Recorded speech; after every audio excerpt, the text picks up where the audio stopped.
Oui, donc il n'y a pas de frontière sur ce sujet-là. Oui, alors moi je voudrais quand même attirer l'attention sur ce sujet et vous avez tout à fait raison d'en parler. On dit c'est une espèce de vague de fond, tous les pays européens y viennent. La France est très en retard sur ce sujet. En Union européenne, il y a 27 pays. Le premier qui a adopté la loi, c'était un pays nordique. Donc loi qui permet l'adoption par des personnes du même sexe. C'était en 1994. On est en 2009. Il y a 7 pays. 1994-2009, ça s'appelle pas une vague de fond. 7 pays sur 27, c'est pas une vague de fond. C'est loin d'être une majorité. Et quand on parle de ça, on dit aussi aux États-Unis, tous les pays, tous les États des États-Unis acceptent le mariage homosexuel. Vous savez combien il y en a? Il y en a 2. Massachusetts, c'est Connecticut. Et la Floride était un cas très intéressant, puisque la Floride, la Cour suprême de la Floride, avait autorisé le mariage homosexuel au mois de juin.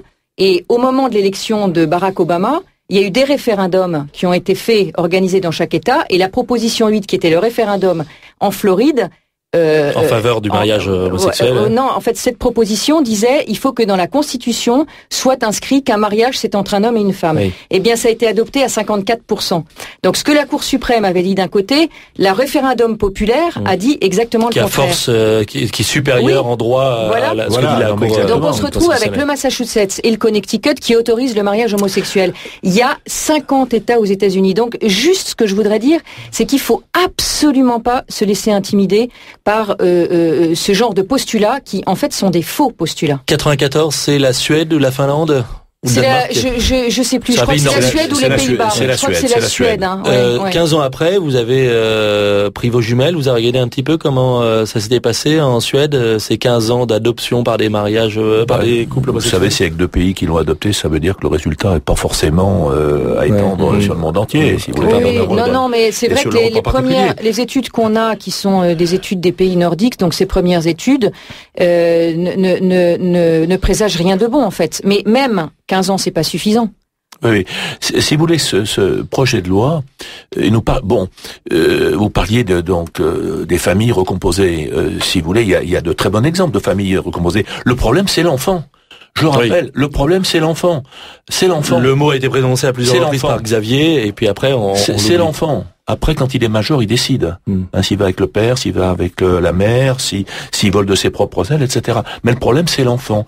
L'enfant qui est la conception, de la famille, en quelque sorte. Si vous voulez, nous défendons, moi je défends profondément donc cette famille, si vous voulez. C'est une valeur essentielle de notre civilisation. Xavier, les enfants, les vôtres et ceux de votre conjointe, alors comment ils le vivent tout ça? Vous en parlez avec eux? Alors j'en ai parlé à l'occasion de ce débat, puisque finalement j'ai l'aîné de mes enfants qui s'est prononcé, il a quel âge? Il a 16 ans, donc qui a dit bah oui, finalement on pourrait aussi donner un statut au beau-père. Mais je lui ai rappelé que ça faisait 8 ans qu'il vivait comme ça, 8 ans qu'il était arrivé jusque-là, que tout se passait bien, qu'il n'y avait pas, encore une fois pour moi, de nécessité à créer un statut pour les beaux-parents. Et moi-même, en tant que beau-père, je n'en ai jamais ressenti le besoin. 0880, on revenait, Béatrice Bourges, sur la problématique de cette loi, de ce tas d'avant-projets dont vous ne voulez pas. Jacques Rémier nous a dit que il y aurait peut-être un texte qui sortirait d'ici 6 mois, un peu plus. Vous, de manière définitive, vous dites on ne lâchera pas l'affaire, pas de texte. C'est la commission qui le déterminera, la commission Leonetti. Non, mais on ne lâchera pas l'affaire. On a été 22 000 à écrire aux députés. Parce que ce que je voudrais dire en fait, c'est que cette affaire, plus ou moins.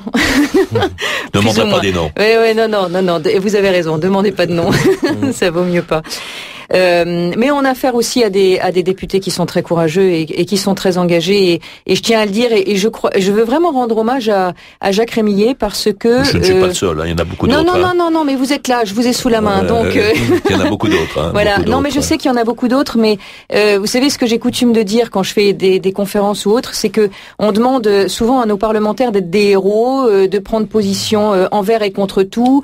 On est là à les critiquer facilement. Alors moi je veux dire qu'avant de demander à chacun d'être un héros, balayons devant notre porte et regardons ce que nous-mêmes nous faisons et ce que nous faisons pour soutenir nos députés qui n'ont pas toujours des positions faciles à tenir. Juste pour revenir sur notre action, nous, ça fait à peu près 6 mois à 1 an qu'on prépare l'affaire. Donc, quand on a appuyé, j'allais dire, sur le bouton en disant, maintenant, ça y est, ce qu'on pensait qu'il allait arriver arrive, eh bien, on a appuyé sur un bouton, mais en fait de façon extrêmement professionnelle, parce que tout ça est fait de façon très professionnelle depuis environ 6 mois ou 1 an. Et quand on a décidé que c'était le moment, parce que Nicolas Sarkozy, le 13 février, a annoncé ça et que Nadine Morano a repris l'avant-projet de loi très très vite derrière, eh bien, nous avons dit, nous nous battrons. On a réussi en 2 semaines à ce que 22 000 personnes écrivent à leurs députés, ce qui est absolument colossal. Ce que je tiens à dire, c'est que, en effet, nous sommes plus déterminés que jamais, que ces 22 000 personnes vont recevoir très régulièrement des nouvelles de ce qui se passe dans la commission Leonetti, et que si, à la rentrée, nous avons un texte, eh bien nous nous battrons et nous amplifierons le mouvement. Pas de façon polémique, parce que, mais simplement en parlant très calmement et très sérénement, mais en parlant de l'intérêt supérieur de l'enfant et en parlant également de ce que nous voulons pour notre société. Et notre société, ça n'est sûrement pas l'adoption des enfants par les couples homosexuels. Jacques Rémillet. Oui, je vous remercie d'ailleurs pour les paroles très aimables que vous avez prononcées à l'égard des députés, mais vous savez, nous sommes membres de la représentation nationale. Nous venons pas à Paris pour... effectivement, nous écoutons ce qu'on nous dit, si vous voulez, au gouvernement ou dans notre groupe, et puis repartir ensuite dans notre circonscription, faire passer les messages. C'est le contraire. C'est le contraire. Nous sommes... vous savez, moi j'ai la circonscription la plus vaste du département de l'Isère, 150 000 habitants. Je suis toujours sur le terrain. J'écoute ce qu'on me dit. Eh bien, j'en fais une synthèse quand je viens à Paris. L'Isère, c'est pas Paris. C'est intéressant que je vous fasse rebondir là-dessus. Mais est-ce qu'on n'est pas sur un problème les parisianistes, la façon de résoudre ce problème, est-ce que c'est pas une façon de le résoudre à la parisienne, on va dire un petit peu, avec des problèmes d'appartements dans les beaux quartiers, parce que c'est un peu ça aussi l'intendance des familles recomposées, c'est pas la même quand on est dans l'Isère ou quand on vit à Paris ou à Neuilly, par exemple. Je pense que le problème il est identique, si vous voulez, sur l'ensemble du pays. Encore une fois, moi, la mission Leonetti, Jean Leonetti, il va vous auditionner, si vous voulez, de nombreux intervenants, etc. Je ne sais pas s'il y a un texte qui sortira, mais en tout cas, vous disiez que vous avez envoyé 22 000 courriels, 22 000, disiez-vous, et que les députés, je peux vous assurer, en tout cas, celles et ceux qui nous suivent, avec Jean-Marc Nem, Bernadette Dupont au Sénat, etc., et beaucoup d'autres que vous avez cités il y a quelques instants, nous serons très vigilants et nous ferons passer le message dont nous pensons qu'il est majoritaire aujourd'hui dans notre pays, si vous voulez. En tout cas, il n'y avait pas de majorité, sinon il n'y aurait pas eu la mission Leonetti, mais il n'y avait pas de majorité pour voter ce texte à l'Assemblée nationale. Sinon, vous pensez que s'il y avait un référendum sur le sujet qui est possible, je ne sais pas sur le référendum, mais en tout cas il n'y avait pas de majorité à l'Assemblée nationale. Sinon le projet de loi il serait déjà inscrit. Et puis le président de la République, il a quand même la sagesse, on le voit bien sur les grands problèmes de société, d'écouter et de mettre en place. Vous voyez, sur le travail du dimanche, par exemple, nous sommes allés à l'Élysée, nous avons plaidé notre cause que nous pensons être la bonne, à savoir qu'il faut pas aller sur ce projet de loi également. Il nous a écoutés. Là, il y a recherche d'un consensus sur un texte. Moi, je suis de votre avis aussi. Il faut pas de texte.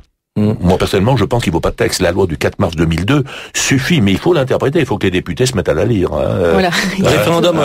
Référendum aux États-Unis sur le sujet. Est-ce que vous dites pas, tiens, il faut que je convainque 57 députés si j'ai bien révisé ma constitution révisée à Versailles l'an dernier, 57 députés doivent approuver un projet de référendum d'initiative populaire pour lequel on doit aussi collecter 100 000 signatures, si je me souviens bien. Oui, mais en fait, moi, je suis pas très pour le référendum, en fait, parce que je trouve que on a d'autres sujets à traiter actuellement, que c'est pas la peine de mettre une sorte de division dans le pays. Je pense qu'il faut tenir très très ferme sur des positions. Non, on ne peut ouvrir l'adoption, on ne peut ouvrir la porte et une étape à l'adoption des enfants par les couples homosexuels.